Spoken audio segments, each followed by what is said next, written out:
Love espresso, drip coffee, and cold brew? With the Ninja Luxe Cafe, if you can crave it, you can brew it. Espresso, balanced. Drip coffee, rich. Cold brew, in a flash. With Barista Assist technology, you brew with no stress and no guesswork. And make perfect silky microfoam hands-free from dairy or plant-based milks. Bring the coffeehouse home and unlock your favorites with the Ninja Luxe Cafe. When your company earns unlimited 2% cash back on all purchases with Capital One, that's serious business. So Stephen at SandCloud got a serious business card, the Spark Cash Plus card from Capital One. We used our 2% cash back to help build our retail presence. Savvy, Stephen. And we get big purchasing power, so our business can spend more and earn more. The Spark Cash Plus card from Capital One. What's in your wallet? Terms and conditions apply. Find out more at CapitalOne.com/SparkCashPlus. Salut à toutes, salut à tous. Deuxième étape de ce Tour de Pologne. Après un sprint massif hier, aujourd'hui c'est un scénario bien différent qui nous attend. Avec une arrivée en montée pour Puncher, 3 derniers kilomètres à 7% de moyenne. Et auparavant, il y aura eu en plus de la montagne, des ascensions, 4 exactement, 4 cols de deuxième catégorie. Les noms sont compliqués, il y a le Prześlek Kowarska, 4 km à 4%, que l'on passera à 2 reprises. Il y a le Prześleci Średnica. Bon, alors là, les noms, je suis vraiment désolé. S'il y a des amis polonais qui m'écoutent, ça sera la pire prononciation que vous aurez jamais entendue. On va le passer 2 fois, ce Średnica. C'est 4 km à 4% avec des petits passages à plus de 6%. Et puis l'arrivée à Karpacz avec une dernière ascension donc de 3 km à 7%, probablement là où les punchers vont tenter de faire la différence. C'est donc aujourd'hui qu'on attend déjà peut-être déjà les favoris du général. Peyo Bilbao, Antonio Tiberi pour la Bahreïn. Est-ce que Mathieu Brennan va pouvoir être là dans ce final? C'est quand même très pentu, mais on a vu qu'il était quand même bon en ascension. Ça sera vraiment à surveiller. Paul Lapera pour la Décathlon. Magnus Sheffield pour l'Ineos. C'est un profil qui pourrait lui convenir. Matthias Vacek pour la Lidl Trek. Maxime Van Gils pour la Red Bull. Ce sera probablement trop dur pour Paul Magnier, par contre, d'être là dans le final ou pour Ethan Hayter, l'ancien vainqueur. C'est surtout Jan Christen pour la Team Emirates qui semble être le favori du jour. Il a en plus Rafał Majka et Brandon McNulty pour l'épauler. On va suivre ce que fait le duo d'Italiens, là, Alberto Bettiol et Diego Ulissi. Pour l'XDX Astana Team, Diego Ulissi, il a fini deuxième l'an passé de ce Tour de Pologne derrière Jonas Vingegaard. On a Mathieu Riccitello pour l'Israël Premier Tech comme autre outsider. Voilà un petit peu donc les coureurs que l'on attend aujourd'hui, après cette étape de 148 km qui part de la ville de Karpacz et qui retourne à Karpacz. Chute de Bellocchi juste devant Armstrong qui est parti dans le terrain. Et attaque de Pierre Roland. Voilà ce que nous disons depuis le début de ce Tour de France. Une chute terrible. Christopher Froome à pied. Mais quelle image du Tour. On n'a jamais vu ça. 100% cyclisme, le podcast du vélo en direct. Ça va Marion? Désolé. Et le kilomètre 0 de cette étape, ça va commencer assez rapidement en montée, puisque la première difficulté est au bout de seulement quelques kilomètres. Et il y a déjà des attaques avec 2 coureurs de cette équipe nationale polonaise, accompagnés d'un coureur de la Jayco Alula et d'un coureur de l'IF. 4 coureurs qui sont sortis dès le kilomètre 0. Est-ce que ça va se faire comme hier là? Un groupe de 4 qui sort dès le début, un peloton qui les laisse partir. Ça en semble prendre le chemin. C'est étonnant parce que hier, c'est vrai que c'était une étape plate, donc l'intérêt de prendre l'échappée était un petit peu minime. Aujourd'hui, il y a plus de choses à gagner. Il y a le maillot de meilleur grimpeur. Et puis, il y a aussi quand même la possibilité d'aller au bout. Pour une échappée, les étapes de puncher, c'est pas toujours facile à gérer pour les équipes. On ne sait pas trop qui dans le peloton va prendre la responsabilité de la poursuite. Mais pour l'instant, il n'y a que 4 coureurs qui sont sortis. Ah là, il y a des chutes là. Il y a des chutes, mais c'est pas possible. Le rythme est pourtant tranquille. Et là, il y a un coureur de la Tudor qui reste au sol. Juste avant, il y avait eu 2 coureurs de la Décathlon qui étaient aussi tombés. Et là, il y a un coureur de la Tudor qui ne se relève pas. Il est assis sur le bitume. Il s'est accroché avec un coureur de la Cofidis. Alors que pourtant, le rythme est tranquille. Là, les échappés, là, les 4 hommes de tête sont partis. Ils ont déjà 1 minute 30 d'avance. C'est bien dire que ça va pas vite du tout dans le peloton. Et pourtant, il y a cette chute-là qui va peut-être éliminer ce coureur de la Tudor. C'est Luc Wierdgen qui est tombé. Alors que devant, donc, les 4 coureurs, ce sont Max Walker, le Britannique de l'IF Education EasyPost, Patrick Gamper, l'Autrichien de la Jayco Alula, et puis Tomasz Budzinski et Patrick Stoch que l'on retrouve à l'avant. Les Polonais, bien sûr, de l'équipe nationale polonaise. Voici les 4 coureurs qui ont pris l'échappée. Alors là, ils n'ont pas du tout besoin de batailler. Ils sont partis tous les 4 dès le début et c'était fait. Derrière, c'était tranquille. Et malgré ce rythme tout tranquille, on a eu 2 chutes coup sur coup. La première avec Rasmus Pedersen, notamment pour la Décathlon AG2R. Et là, avec Luc Virgen pour la Tudor. Et ça sent pas bon pour Luc Virgen, là, qui n'est pas reparti, alors que c'est reparti pour le coureur de la Cofidis qui était avec lui. Allez, on arrive au sommet déjà de la première difficulté du jour. Cette ascension de 5 km, environ 5% de moyenne. Et c'est Patrick Gamper qui est le premier à lancer. Il a un des coureurs, c'est Budzinski qui le suit. Et c'est ces deux coureurs qui vont se disputer. Là, les 5 points qu'il y a à prendre au sommet, Patrick Stoch et Max Walker qui ne s'en mêlent pas. Et c'est une belle bataille, mais c'est Budzinski. Ouais, il lève même un petit peu le point. Budzinski, il est content. Le Polonais qui doit souffler sur la ligne. Là, Patrick Gamper, la caméra est un petit peu loin, on voit pas très bien, mais au vu de son poids levé, c'est bien Thomas Budzinski qui prend les 5 points. Et le maillot de meilleur grimpeur devient virtuellement sur ses épaules, maillot porté aujourd'hui par Bauke Mollema qui a été le seul à aller le chercher hier. Et l'écart, on est parti depuis 10 km tout pile. Et l'écart qui est de 4 minutes et 4 secondes. Ils n'ont vraiment pas eu à forcer en plus pour prendre ce gros écart. Et ça y est, dans le peloton, on s'est quand même mis à rouler pour pas que l'écart ne monte plus là. Et c'est la Visma Leasebike du leader, Olaf Koy, logiquement, qui a pris les choses en main. Mais c'est ça la question. Qui va rouler en fait? Est-ce que on roule pour protéger le maillot de leader d'Olaf Koy? Mais sauf qu'Olaf Koy, il aura bien du mal à être là dans le final. Ça veut dire qu'on roule peut-être pour Mathieu Brennan. Mais est-ce que Mathieu Brennan aura la force lui aussi d'être là dans ce mur final? Si c'est pas le cas, ça serait pas non plus forcément à eux de rouler. Donc voilà, la question se pose et les échappés qui sont devant, à mon avis, ont très bien fait. Il y aurait peut-être un coup à jouer. Maintenant, on va avoir une descente, puis une bonne phase de vallée, environ 60 km de plat avant la prochaine difficulté. Mais on va passer aussi aux 2 petits sprints intermédiaires. Aujourd'hui, il n'y en a pas 3, il y en a 2, avec 3 secondes à prendre. Et Patrick Stoch, il a que 5 secondes de retard sur Olaf Koy. Donc s'il passe en tête de ces 2 sprints, et qu'il est ensuite là dans le final, sans prendre de cassure, il pourrait peut-être prendre la première place du classement général. Ça, ce serait aussi un bon coup pour cette équipe nationale polonaise. Et voilà, sans surprise, à ce premier sprint intermédiaire, Patrick Stoch qui va le faire, il est le seul intéressé. On ne lui dispute pas, il va se prendre les 3 secondes. Patrick Stoch qui passe en tête, qui prend 3 secondes, qui n'ont plus qu'à 2 secondes de Olaf Koy. Le prochain est dans une dizaine de kilomètres. A priori, ça sera aussi pour lui. Et peut-être qu'ensuite, on va voir, il va peut-être se relever pour tenter ensuite de s'accrocher dans le peloton le plus longtemps possible jusqu'au bout et d'aller chercher le maillot de leader. On va voir. L'écart en tout cas qui a déjà diminué. Plus que 3 minutes et 6 secondes. Ils ont perdu au moins 1 minute là lors des 20 derniers kilomètres. On est désormais à 122 km de l'arrivée. 114 km de l'arrivée. L'écart qui continue de diminuer. Plus que 2 minutes 38. Et on arrive au deuxième sprint intermédiaire. Patrick Stoch qui va être cette fois-ci challengé par Patrick Gamper. C'est pas cool de la part de Gamper qui va y aller. Patrick Stoch qui tente de dépasser, qui va le dépasser. Ouais, c'est bon pour Stoch qui prend quand même les 3 secondes. Patrick Gamper qui a voulu y aller cette fois-ci, prendre 2 petites secondes. Et du coup, ça fait 6 secondes de bonus de bonification prise par Patrick Stoch qui, si jamais il arrive dans le groupe de tête aujourd'hui, il pourrait peut-être être le leader de la course. Alors évidemment, ça va être dur parce que c'est pas forcément un profil de puncher, mais il va certainement essayer. En tout cas, Patrick Stoch. Il est aussi désormais leader au classement de ces sprints intermédiaires, là, ce qu'on appelle le coureur le plus actif. Jusqu'à présent, c'était Donovan Grondin. Et avec les 6 points qu'il a pris en plus de ces 6 secondes, c'est désormais lui qui portera cet autre maillot distinctif. Il y a eu un problème mécanique là pour Patrick Stoch. Un petit problème avec son vélo, du coup il est distancé, là il est plus devant.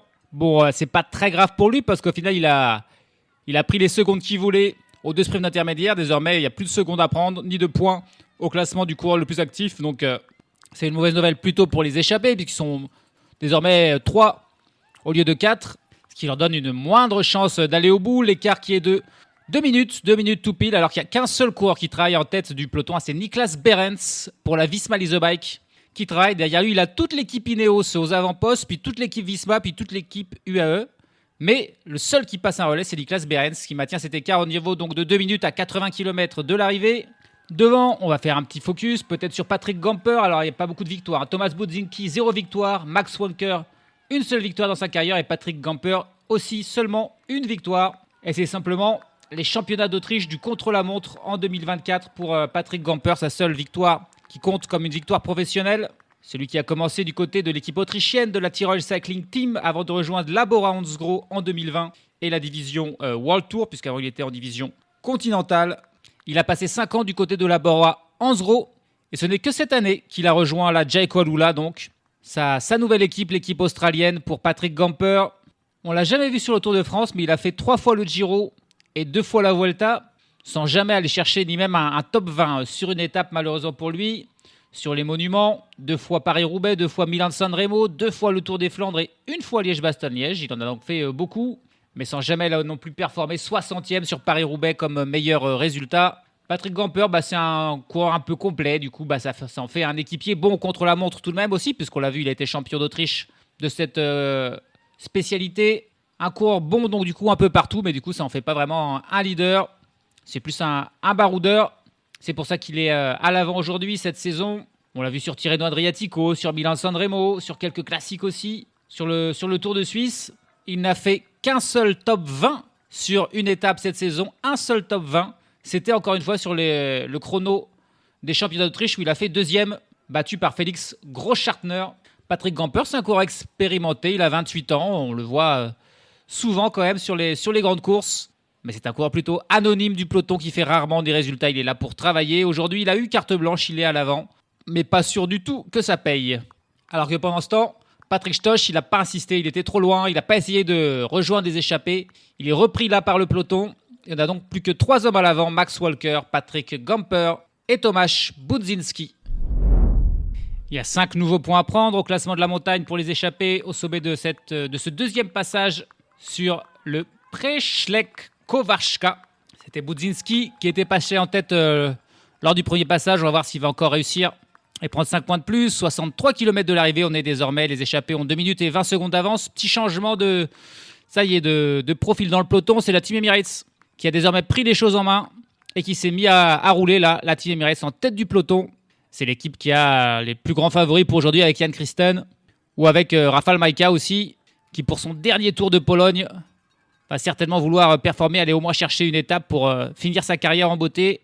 La Visma Lease a donc un petit peu reculé dans le peloton et laisse désormais la Team Emirates faire et gérer la poursuite. Et allez, on approche du sommet. Et Tomasz Budzinski, là-haut, il est parti de loin. Oh, il a laissé les 2 autres sur place. Budzinski. On n'est encore pas tout à fait au sommet, en fait. Et il a attaqué de loin pour être sûr de ne pas se faire surprendre ensuite si c'est un sprint à plusieurs. Il a attaqué, là, il a laissé ses 2 compagnons, Max Walker et Patrick Gamper, derrière lui. Et du coup, il va passer en tête et prendre encore 5 points de plus. Et il a fait un bel écart. Des 2 heures, c'est Max Walker et Patrick Gamper ne s'en sont pas vraiment souciés. Max Walker qui passe en 2e position, mais ils sont 5 secondes là, derrière Tomasz Budzinski. Bon, ça devrait se regrouper dans la descente. Désormais, 10 km de descente, 10 km de vallée, puis une nouvelle ascension. Srebrenica, 3,8 km à 3,7% de moyenne que l'on va passer à 2 reprises, avec à chaque fois 5 nouveaux points à prendre au sommet. On va arriver au sommet de cette 3e difficulté du jour. Encore 5 points à prendre. Cette fois-ci, Budzinski n'a pas faussé compagnie à ses 2 compères d'échappée. Il va attendre peut-être le dernier moment. L'écart qui a diminué, plus que 50 secondes d'avance pour les 3 hommes de tête. Et allez, c'est parti pour Budzinski qui se dresse sur ses pédales. Je pense que les 2 autres ont compris. Ouais, non, les 2 autres vont pas aller lui disputer cette fois-ci. Il a pris 10 points sur 10. Max Walter et Patrick Gamper qui cette fois-ci restent simplement dans sa roue et vont pas aller lui disputer. Ça va être 5 points de plus pour Budzinski qui officiellement sera avec le maillot de meilleur grimpeur demain sur les épaules. Il lui reste encore 5 points à prendre. Est-ce qu'ils vont résister jusque-là ? C'est une nouvelle fois la descente de 10 km, puis 10 km de plat jusqu'à remonter cette même ascension de Srebrenica. On sera alors plus qu'à une quinzaine de kilomètres de l'arrivée quand on passera pour la dernière fois au sommet ici. On va voir s'ils seront repris ou pas, les échappés d'ici là.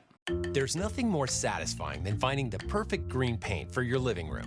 Except maybe popping open that can of Valspar Ultra and rolling that first smooth stroke on the wall. And there's nothing more satisfying than admiring your freshly painted wall. Ooh. Except maybe peeling off the painter's tape to see those crisp edges. But the most satisfying part of all? Valspar Ultra's price tag, starting at $29.98 a gallon. Affordable, durable, available at Lowe's. Price varies by Shein.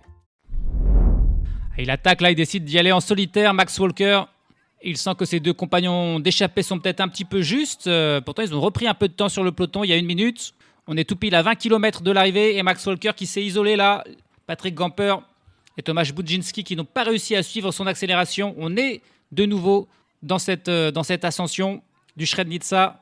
Et Max Walker qui en a profité donc pour s'isoler à l'avant Et il a 1 minute et 13 secondes d'avance sur le peloton. Il a désormais déjà 20 secondes d'avance là, sur les 2 autres échappés. Max Walker qui tente un coup en solitaire dans cette étape qui aurait été plus tranquille que prévu au final. Quand même, vu le profil, on aurait pu penser qu'il y aurait eu un petit peu de bataille. Mais l'échappée s'est faite immédiatement et puis ça a été à peu près tout. Désormais, c'est Max Walker en solitaire qui va tenter de résister au retour du peloton. Mais la dernière ascension, très pentue, beaucoup plus dure que tout ce qu'on a eu jusqu'à présent, a de grandes chances de lui être fatale. En tout cas, c'est lui là qui va passer en tête au sommet et prendre les 5 points. Budzinski devra se contenter de 3 points. 7 km 500 de l'arrivée et ça commence déjà à grimper en fait pour Max Walker. Parce que c'est une ascension en fait en 2 temps. Il y a d'abord 2 km 300 à 5% de moyenne, puis ensuite il y a une petite redescente de 1 km, puis ensuite ces 3 derniers kilomètres à 6,7% de moyenne. Donc c'est quasiment déjà le début de l'ascension finale. On est à 7 km 500 de l'arrivée. Max Walker est seul en tête avec 50 secondes d'avance sur le peloton.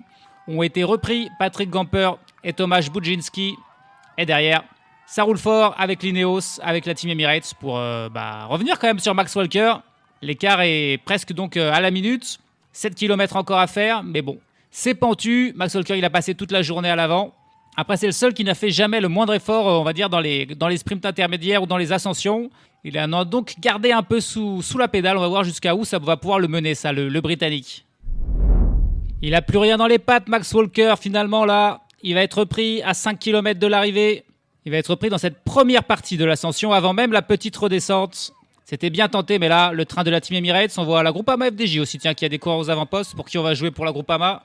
Peut-être pour Rudy Mola, ou pour Thibaut Gruel aussi, qui est un jeune puncher français. Et ça y est, c'est fini pour Max Walker, repris par le gros travail de la Team Emirates. On veut lancer, bien sûr, Jan Christen sur orbite. On voit la Ineos aussi de Magnus Sheffield, bien placé. C'est Filippo Baroncini pour la Team Emirates, qui pour l'instant fait le train à rattraper Max Walker. Et emmène un peloton qui est toujours... ça m'a l'air toujours entier. Il y a peut-être quelques lâchés, mais pas beaucoup.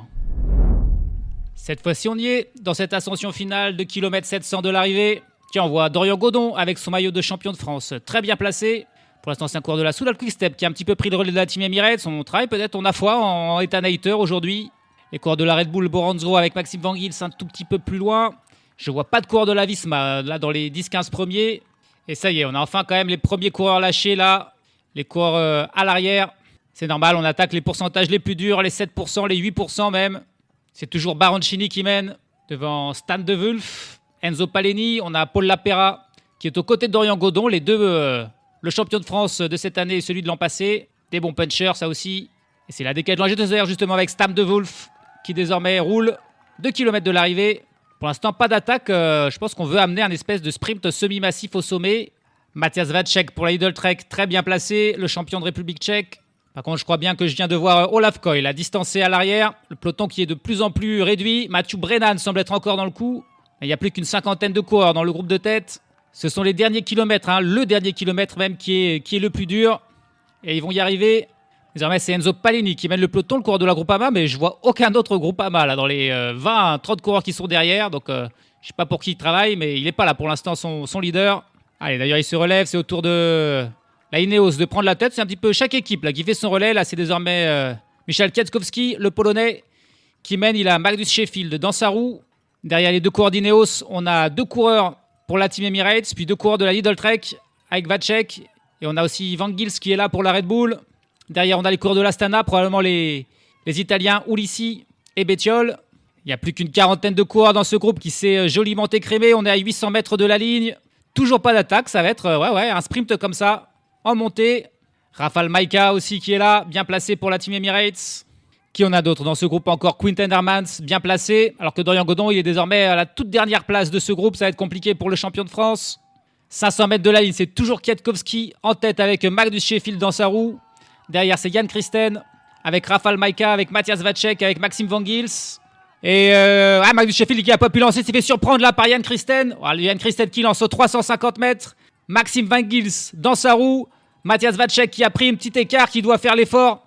Avec peut-être Paul Lapera là pour la décathlon qui est dans sa roue. Jan Christen. Maxime Van Gils qui est obligé de s'asseoir, qui ne peut pas remonter pour l'instant. Jan Christen, est-ce qu'il va tenir jusqu'au bout? C'est un duel entre les deux, mais on est encore à 200 mètres de la ligne, c'est loin. Maxime Van Gils qui est désormais passé. Jan Christen en deuxième position. Mais c'est le moment où Vacek revient de l'arrière. Oh là là, mais c'est trop loin. Et c'est un coureur de la décathlon, c'est Paul Lapera. Est-ce que c'est Paul Lapera qui va aller chercher cette victoire? Oui, c'est la victoire pour le coureur de la Décathlon. Il a distancé tout le monde. Il a mis 15 mètres à tout le monde. Il va aller s'imposer. Oh, magnifique. C'est Lapera, il me semble, qui s'impose. Matthias Vacek qui vient faire deuxième. Sheffield troisième. Et Van Gils et Christel, ils sont partis de trop loin. Ils sont partis des 400 mètres. Mais c'était 400 derniers mètres à 8% de moyenne. Et ils se sont fait avoir. Et Paul Lapera, il a parfaitement joué. Il a profité du travail de Matthias Vacek qui est revenu. Il est resté dans sa roue et ensuite il a déboîté aux 100 mètres. Et alors d'un seul coup, il a mis un écart à tout le monde. Magnifique victoire pour Paul Lapera. Et pour la Décathlon, il a fait un écart. Il va en plus s'emparer du maillot de leader, l'ancien champion de France. Jan Christen qui attaquait de trop loin, un petit peu comme Tuttenberg hier aux 400 mètres. C'était trop loin. Maxime Van Gils l'a suivi. Et les deux se sont brûlés les ailes. Et au final, Lapera, lui, il avait encore un petit peu de jus, bien caché dans la roue de Vacek pour faire son dernier effort. Et Vacek, il n'a pas pu suivre non plus. Il a pris l'écart, il vient faire deuxième. Mais lui aussi finit 15 mètres derrière Paul Lapera qui s'impose finalement avec une très belle avance. Allez, si on revoit ça, aux 500 mètres, Kwiatkowski qui mène Magnus Sheffield. Et au moment où Kwiatkowski se relève, Magnus Sheffield, il comprend que c'est trop loin. Donc il n'attaque pas, il continue son rythme. Et c'est le moment où Christen attaque, suivi par Maxime Van Gils. Matthias Vacek, lui, il va dans un second temps avec Paul Lapera dans sa roue et un coureur aussi de la Bahrain Victorious. Est-ce que c'est Tiberi peut-être qui est là dans la roue de Paul Lapera? Il y a un écart là.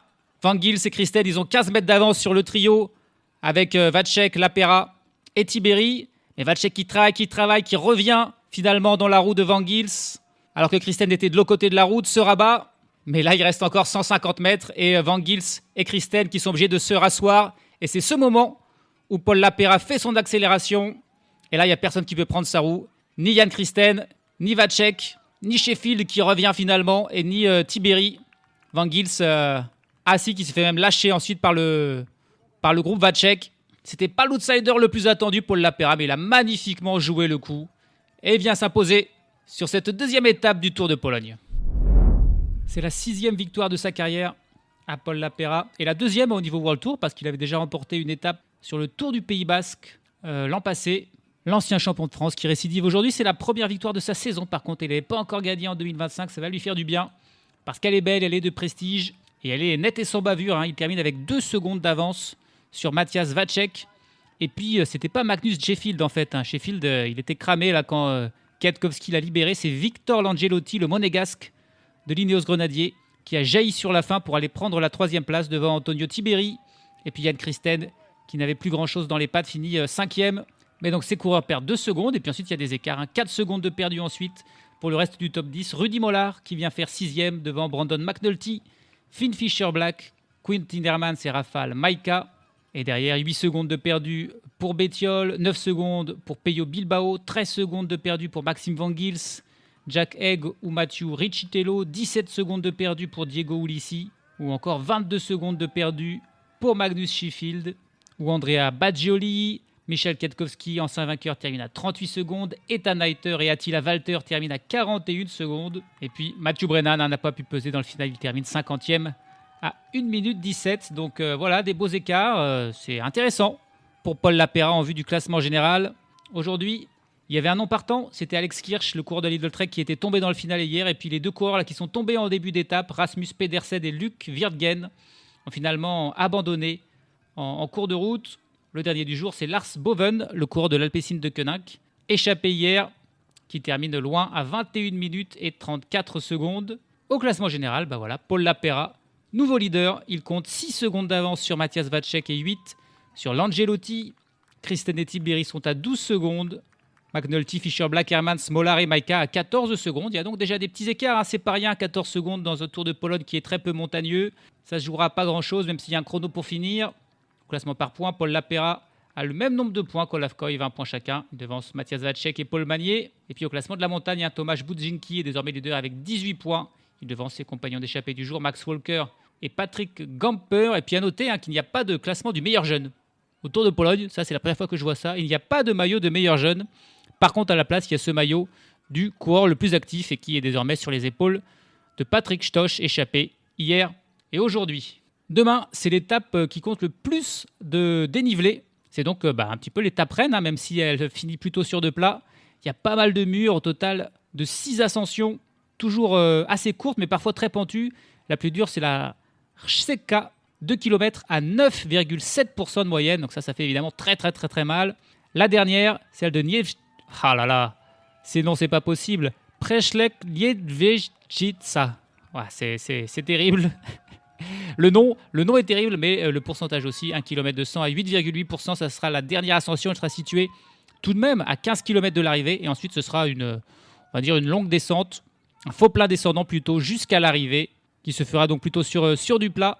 Est-ce que Paul Lapeyra va pouvoir résister à cette alternance d'ascension? Parce qu'il y a aussi plein d'autres ascensions qui ne sont pas répertoriées, notamment celles pour les sprints intermédiaires, d'autres qui sont tout simplement pas répertoriées du tout.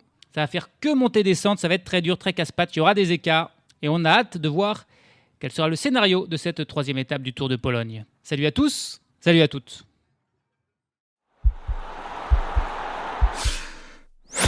This podcast is part of the Sports Social Podcast Network.